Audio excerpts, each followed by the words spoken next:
राधे राधे। आइए हम सब नवरात्रि के विषय में जानेंगे। चैत्र मास शुक्ल पक्ष की प्रतिपदा से प्रारंभ होकर नवमी तिथि तक जो काल होता है उसे वासंतिक नवरात्र कहते हैं। और शुक्ल पक्ष प्रतिपदा आश्विन मास से जो प्रारंभ होता है वह भी प्रसिद्ध नवरात्र के नाम से विख्यात है। उसे भी नवरात्र कहते हैं। वैसे 4 नवरात्र होते हैं, 2 गुप्त नवरात्र होते हैं और 2 स्पष्ट होते हैं। यह पूजा परम सिद्धिदायिनी है। इसमें 9 दिनों तक श्री नवरात्र व्रत किया जाता है। नवरात्र व्रत करने वालों को 9 दिनों तक केवल एक समय भोजन करना होता है।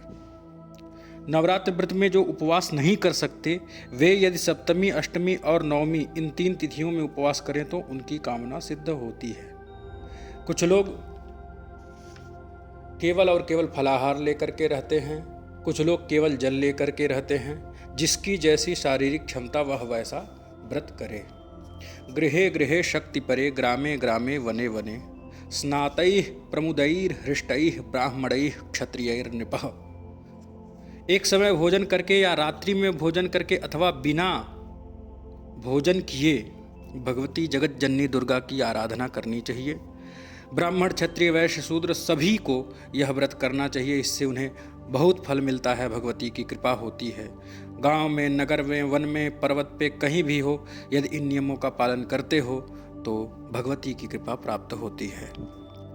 शास्त्र विधि के अनुरूप सविधि पूजा करने में असमर्थ है जो, वह गंध, पुष्प, धूप, दीप, नैवेद्य इत्यादि जो पंचोपचार हैं, इन 5 उपचारों से भगवती की पूजा करे। यदि यह भी संभव ना हो तो केवल जल और फूल चढ़ा दे और भगवती का भक्ति से स्तवन करे, स्तुति करे, पूजा करे। भगवती बहुत प्रसन्न होती हैं। और उसमें भी नवरात्रि में कभी कभी तिथि ह्रास होता है और तिथि वृद्धि भी होती है। तिथि वृद्धौ तिथि ह्रासौ नवरात्रमपरार्थकम, अष्टरात्रौ न दोषोयम नवरात्रम तिथि क्षये। नवरात्र में तिथि कम अथवा अधिक हो तो भी प्रतिपदा से आरंभ करके 8 दिन तिथि क्षय में और 9 दिन संपूर्ण तिथि में, और अगर तिथि वृद्धि हो तो 10 दिन तक नवरात्र व्रत और पूजा करना चाहिए। और यदि अशौच हो जाए घर में, जनना शौच और मरणा शौच, उसमें क्या करना चाहिए उसके बारे में कहते हैं कि सूत के पूजनम प्रोक्तम दानम चैव विशेषतः, देवी समुद्दिश्य कर्तव्यम तत्र दोषो न विद्यते। देवी के उद्देश्य से शौच में भी पूजन, कर्म और दान करना चाहिए। इसमें कोई भी दोष नहीं है। यहाँ पर भट्टोजी दीक्षित ने ब्राह्मण द्वारा कार्यम अर्थात ब्राह्मण के द्वारा नवरात्र के समस्त कार्य संपादन करावें, ऐसा लिखा है। यदि पूजन आरंभ कर दिया गया हो अथवा आरंभ न किया गया हो, इस परिस्थिति में अशौच हो जाए तो ब्राह्मण द्वारा ही पूजन कार्य करावें। किंतु ब्राह्मण भोजन आदि के अशौच के बाद स्वयं ही करावें। इसी प्रकार स्त्रियों के रजो दोष हो जाने पर भी उपर्युक्त व्यवस्था से ही पूजन आदि संपन्न करावें, मतलब ब्राह्मण के द्वारा ही पूजन इत्यादि संपन्न करावें। अब नवरात्र में तिथि का विचार किया जाता है। तिथि 2 प्रकार की होती है, संपूर्णा व खंडा। पहले दिन के सूर्योदय से आरंभ कर दूसरे दिन सूर्योदय पर्यंत जो तिथि रहे उसे पूर्णा तिथि कहते हैं।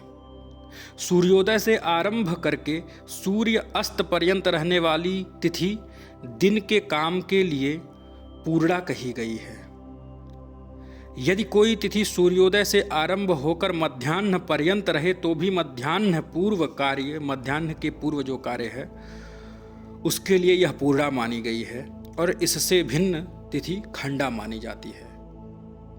और नवरात्र पूजन के आरंभ में प्रतिपदा तिथि का निर्णय जो है उसके बारे में सुने कि भगवत्याः प्रवेशादि विसर्गान्ताश्च या क्रियाः रुवे हृदयगामिन्यां ताः सर्वाः कारयेत् बुधः।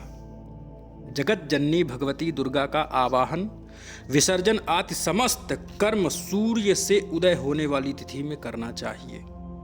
जैसे नवरात्र के अनुष्ठान के शुभारंभ में यदि प्रतिपदा अमावस्या युक्त हो तो नहीं करनी चाहिए। जैसे सूर्योदय के काल में, चाहे वह थोड़ा ही देर क्यों ना, यदि अमावस्या है उसके बाद प्रतिपदा लगता है तो उसको नहीं स्वीकार करना चाहिए। द्वितीया युक्त प्रतिपदा ही इसके लिए प्रशस्त है। दूसरे दिन यह तिथि प्रतिपदा यदि एक मुहूर्त भी रहे तो भी उस दिन नवरात्र व्रत प्रारंभ करना चाहिए। यदि अमावस्या के बाद दोपहर में या सूर्योदय के बाद प्रतिपदा लग जाता है तो भी नवरात्र प्रारंभ नहीं करना चाहिए। द्वितीया युक्त, जैसे अब यहाँ विलंब से यदि प्रतिपदा लगेगा तो वहाँ विलंब से द्वितीया चालू होगा, तो इसका परिणाम ये होगा कि द्वितीया युक्त, जैसे प्रतिपदा है प्रातः काल और थोड़ी देर में सूर्योदय के उपरांत वो द्वितीया हो जाए तो भी उसी दिन प्रारंभ करना चाहिए, ऐसा विधान है। पूर्वा विद्धा तु या शुक्ला भवेत् प्रतिपदाश्विनी नवरात्र व्रतम तस्याम न कार्यम शुभमिच्छिता। अमावस्या विद्धा प्रतिपदा तिथि में नवरात्र का व्रत आरंभ करने से अनेक प्रकार के अमंगल होते हैं। इस व्रत में प्रतिपदा को घट स्थापन करके प्रातः देवी का आवाहन और पूजन अर्चन करना चाहिए। भट्टोजी दीक्षित कहते हैं, चित्रावैधृत योग विचार। यदि पहले दिन प्रतिपदा पूर्ण हो करके दूसरे दिन द्वितीया को भी बढ़ती हो तो संपूर्ण एवं अमावस्या से रहित होने के कारण पूर्व दिन में ही अर्थात पहली प्रतिपदा को ही नवरात्र पूजा शुभारंभ करना चाहिए। यदि दूसरे दिन प्रतिपदा न हो तो अमावस्या युक्त प्रतिपदा को ही देवी पूजन आरंभ करना चाहिए, अर्थात प्रतिपदा का क्षय हो जाए तो अमावस्या युक्त प्रतिपदा में ही पूजन करना चाहिए। अमावस्या युक्त प्रतिपदा में एक ही मात्र ऐसा समय रहे जब प्रतिपदा क्षय हो। जैसे यहाँ सूर्योदय काल के बाद प्रतिपदा लग जा रहा है और वहाँ पर सूर्योदय से पहले ही दूसरे दिन समाप्त हो जा रहा है, तो प्रतिपदा युक्त अमावस्या युक्त प्रतिपदा को ही पूजन प्रारंभ कर दें। उसके बाद वैधृत विचार में कहते हैं दुर्गोत्सवे कात्यायनः में कि यदि प्रतिपदा के दिन चित्रा नक्षत्र और वैधृत योग हो तो उस परिस्थिति में उपर्युक्त दोनों के 3 चरण त्याग कर कलश स्थापन करना चाहिए। परंतु प्रचलित प्रथा यह है कि प्रतिपदा को चित्रा वैधृत योग होने पर अभिजित मुहूर्त में लगभग 11:04 दिन में कलश स्थापन करना चाहिए और नरात्रौ स्थापनम कार्यम न च कुंभाभिषेचनम। रात्रि में कलश स्थापन नहीं करना चाहिए और विसर्जन के बाद कलश के जल से यजमान का अभिषेक नहीं करना चाहिए, यह दोष है। इसके बाद अब अष्टमी को जो अष्टमी किस दिन ग्रहण किया जाए उसके बारे में बता रहे हैं।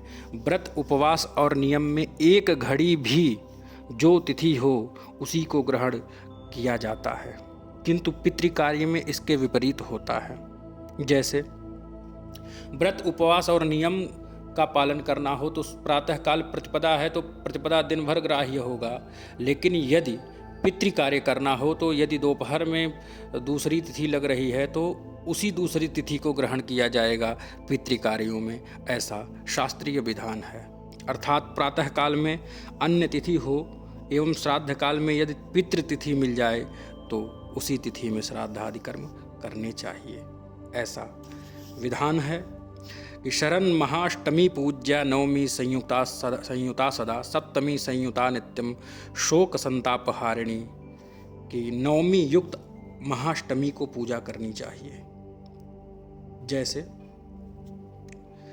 नवमी युक्त महाष्टमी, सप्तमी युक्त नहीं कि सप्तमी के बाद अष्टमी लग रहा है उस अष्टमी में पूजा कर लें, नहीं,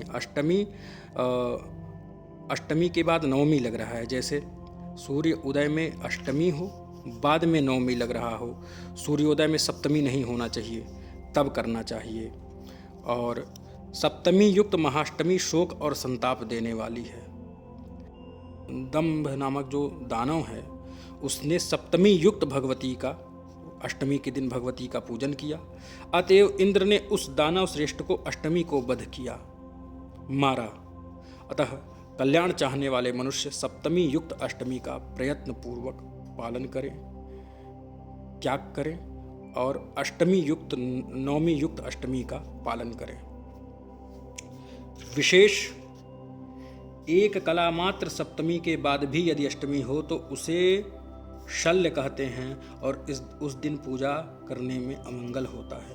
सप्तमी युक्त अष्टमी पुत्र, पशु और राजा के सहित राष्ट्र को भी नाश करती है। अथ च सप्तमी युक्त अष्टमी उत्पन्न अनुत्पन्न सभी का नाश करती है। अतएव शुक्ल पक्ष की अष्टमी तिथि चतुर्दशी पूर्व विद्या न करके पर विद्या ही करें। इस प्रकार सूर्योदय के समय भी अष्टमी तिथि न हो तो पहले दिन ही सप्तमी युक्त अष्टमी में पूजा करें, वह भी तब जब सूर्योदय के समय अष्टमी नहीं है और अगले दिन भी सूर्योदय के समय अष्टमी नहीं है, नवमी लग गया है, तो सप्तमी वाले अष्टमी में, जैसे सप्तमी सूर्योदय में है उसके बाद अष्टमी जब लग रहा है उस दिन ग्रहण कर लिया जाएगा, केवल एक स्थिति में, हर जगह नहीं। आगे की तिथि का यदि क्षय हो जाए तो प्रथम दिन ही अष्टमी करना चाहिए, अन्यथा अशुभ होता है। नवमी युक्त महाअष्टमी और अष्टमी युक्त नवमी देवी पूजन में अत्यंत प्रशस्त मानी गई है। अतः पूर्ण तिथि में अभाव में उपर्युक्त व्यवस्था से ही अष्टमी तथा नवमी का कर्म करना चाहिए। इस प्रकार अष्टमी युक्त नवमी उत्तम फल देने वाली है। दशमी युक्त नवमी कदापि नहीं करनी चाहिए, ऐसा ब्रह्मवैवर्त पुराण में लिखा हुआ है कि अष्टम्याम नवमी विद्या कर्तव्या फलकांक्षिभिः न कुर्यान्नवमीं तात दशम्याम तु कदाचन। इस प्रकार नवरात्रि व्रत के बारे में आप लोग को संक्षिप्त रूप में मैंने बताया। श्रवण करें, शेयर करें। राधे राधे।